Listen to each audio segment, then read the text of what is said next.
चलता हुआ सूरज का रथ कभी रुकता नहीं है, वो चलता ही जाता है।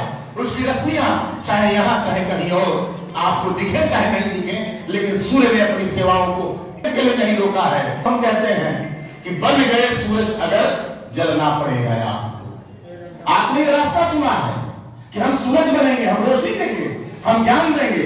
ये किसी ने मुझसे कहा नहीं, मैं तो प्रोफेसर हूं, चाहता तो ये कुछ नहीं करता। जो रोटी आपको मिल रही है, जो सुविधाएं मिल रही है, मिलती रहती है। लेकिन अगर आप सूरज बने हैं कि बन गए सूरज अगर जलना पड़ेगा आपको। रास्ते फिसल मुश्किल भरे हैं, हर कदम एक इम्तिहान।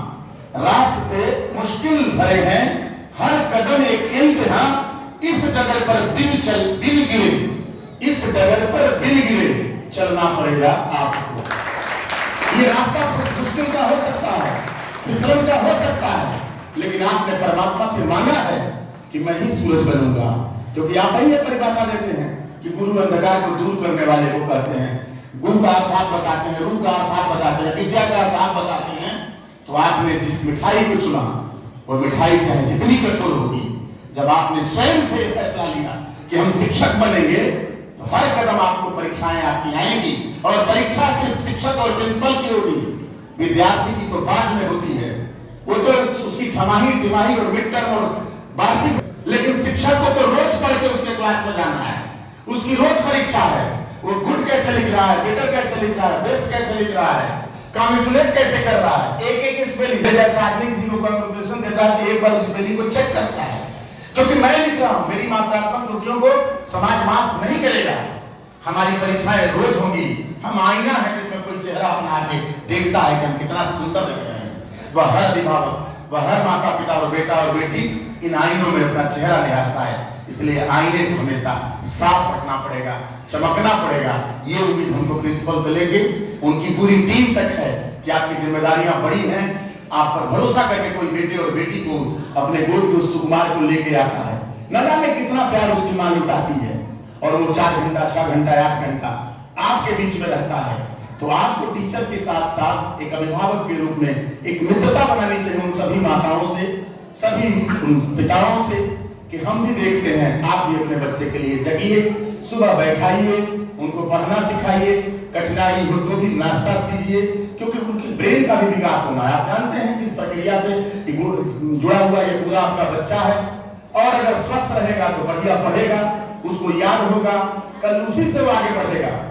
इसलिए खाने पीने का इंतजाम, बच्चों की सफाई का प्रबंधन, उन सभी माता पिताओं से अगली कार्यक्रमों में जब आप बैठे उनसे शेयर करें, उनके मैक्सिमम नंबर अपने पास रखें, उनको जोड़ने का काम करें, वो लगे कि हमारे परिवार के हैं।